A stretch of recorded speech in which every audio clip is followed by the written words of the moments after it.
Assalomu alaykum. Agar siz SMM menejer bo'lsangiz yoki prodyuser bo'lsangiz yoki marketolog bo'lsangiz, umuman marketing sferasida ishlaydigan odam bo'lsangiz, o'ylaymanki 10 daqiqaga yetar yetmas vaqt ajratsangiz afsuslanmaysiz, chunki o'zimni praktikamda testdan o'tgan, ishlab kelayotgan zo'r mexanizmni sirini ochmoqchiman. Hozir ham shuni ishlatib turibman. Agar siz biznes egasi bo'lsangiz, qaysidir profilingizni marketing sohasidagi odamlarga topshirgan bo'lsangiz yoki ekspert bo'lsangiz, shaxsiy brend yuritayotgan bo'lsangiz, qanaqa talab qo'yish kerakligini yaxshiroq bilib olasiz. Odatda tadbirkorlar, biznes egalari hozirgi aytadigan narsamga teskariroq talabni qo'yishadi. Ya'ni qanaqa?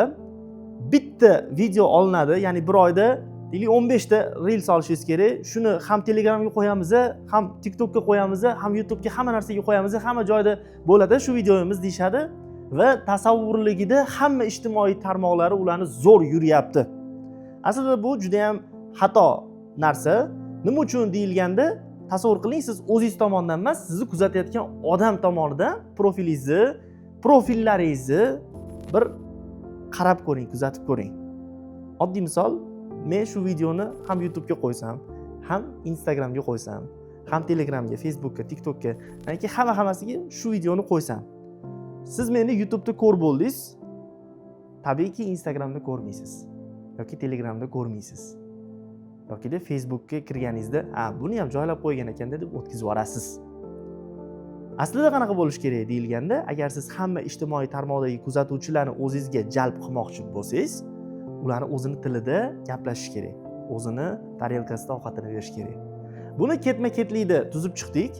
Faoliyatimizdagi hamma proyektlarimizda birinchi o'rinda Telegram kanaldan boshladik. Ya'ni bermoqchi bo'lgan kuzatuvchiga yetkazmoqchi bo'lgan fikrimizni Telegram kanalda maqola ko'rinishida post qilib yozyapmiz, joylayapmiz.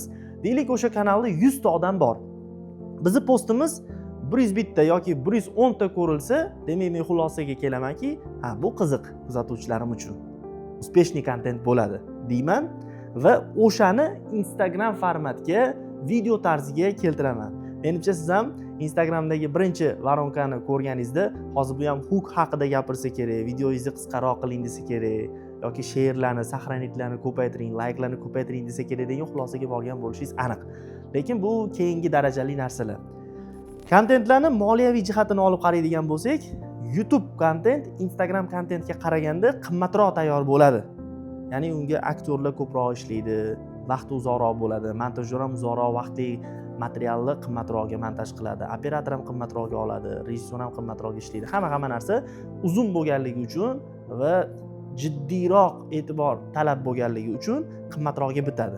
Instagram undan arzonroqga, Telegram deyarli tekinga. Shuning uchun men Telegram kanalidan boshlaganman. Bu hamma varonkalarni uspeshniy bo'lishi Telegram kanalidagi o'sha postni yegan yoki yemaganligiga qarab aniqlanadi. Telegramdan keyin Instagramga o'zini tilida, o'zini formatida qisqagina video qilamiz va bizning profilimizda deylik 10 ming ta odam bo'lsa, 10 ming ta odamdan ko'prog'i ko'rsa, rostdan ham bu mavzu qiziq ekan kuzatuvchilarimga deymizda. Xuddi shunaqa YouTube'da hozir sizga batafsil tushuntirib berayotganimdek, shu mavzuni kengroq yoritamiz. Agar hozir buncha gapni Instagramda gapirganimda siz ensiz qotib ketgan bo'lardi va shunday qilib o'tkazib boshqa reelsga olib tashlagan bo'lardingiz. Va ana endi reklamalarni arzonlatish, prosmotrlarni ko'paytirishni tushuntiraman. Prosmotrlar o'z-o'zidan ma'lum bo'ldi, ya'ni Telegramda yaxshi ko'rilgan narsa katta ehtimol bilan Instagram formatini qilganingizda ham yaxshi ko'riladi.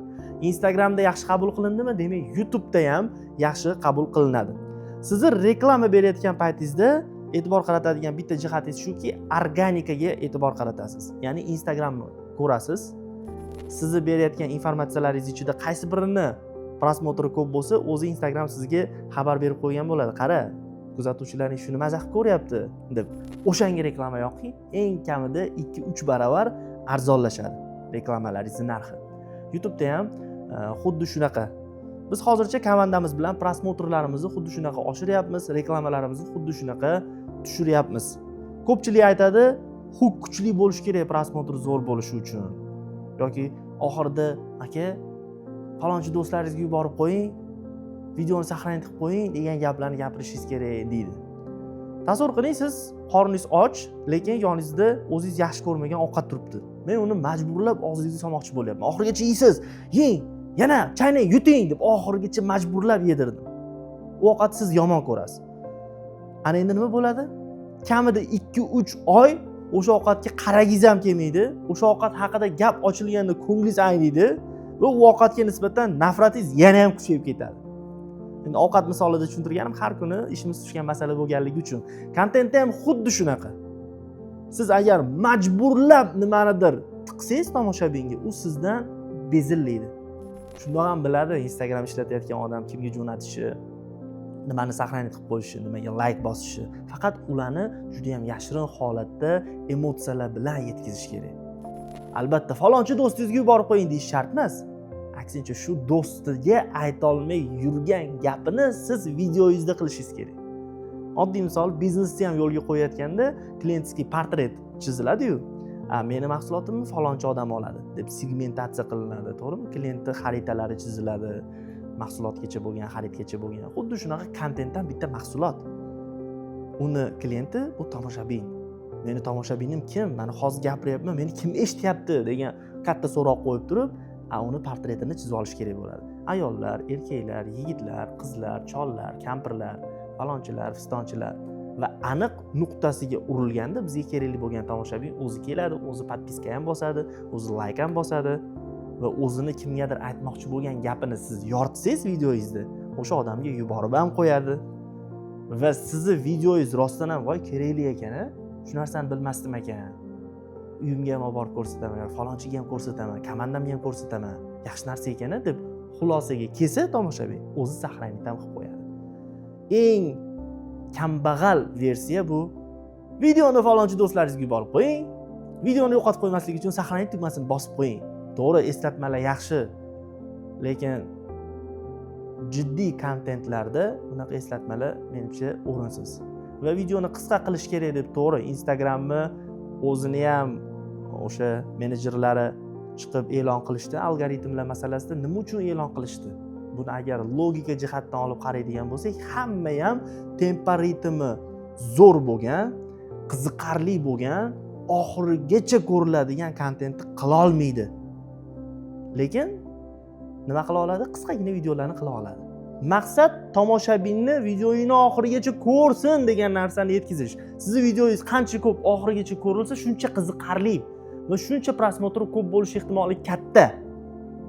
Ana endi siz mana bunaqa qilib ma'lumotni qisqartirib, voy, falon so'zini chopib tashlaylik, 15 sekund qilaylik, 20 sekund qilaylik deb turib, yemaydigan kontentni joylaganingizdan ko'ra, tempo ritmga e'tibor berib, aytmoqchi bo'lgan informatsiyangizni hech qanaqa so'roqlar qoldirmasdan oxirigacha yetkazib, qiziqarli qilib tomoshabiningizga chiroyli qilib bersangiz, prosmotringiz ham zo'r bo'ladi, ko'nglingiz to'q bo'lsin, layklaringiz ham zo'r bo'ladi.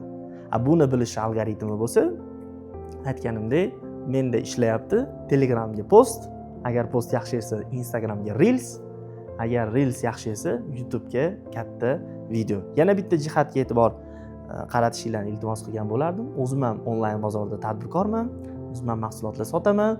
Hozir Instagramga hamma e'tibor qaratyapti. Hatto endi bu hazil importniy bo'lmish ham shaxsiy brendi deydimi, sekin-sekin rivojlanyapti. Lekin hamma Instagramga nima uchun shaxsiy brend yuritayotganini bilib kirmayapti. Men sizga tavsiya qilgan bo'lardim, Instagram bilan birgalikda YouTube'ni ham rivojlantirishni. Chunki YouTube'dan keladigan auditoriya bo'lib maqsadliroq va nima deydi, pul to'lash qobiliyati Instagramga qaraganda kattaroq. YouTube'dagi kontentlarni yuritish va ularni afzalligi haqida nasib bo'lsa keyingi videolarimda tushuntirishga harakat qilaman. Ketkazgan vaqtingizga rozi bo'ling. Hech qanaqa sizdan like ham so'ramoqchi emasman. Hech kimga bu videoni yuborib qo'yishingiz ham shart emas. Shunchaki o'zimda ishlagan narsani siz bilan bo'lishdim. Foydalansangiz, foydasi tegsa xursand bo'laman. Sog' salomat bo'ling.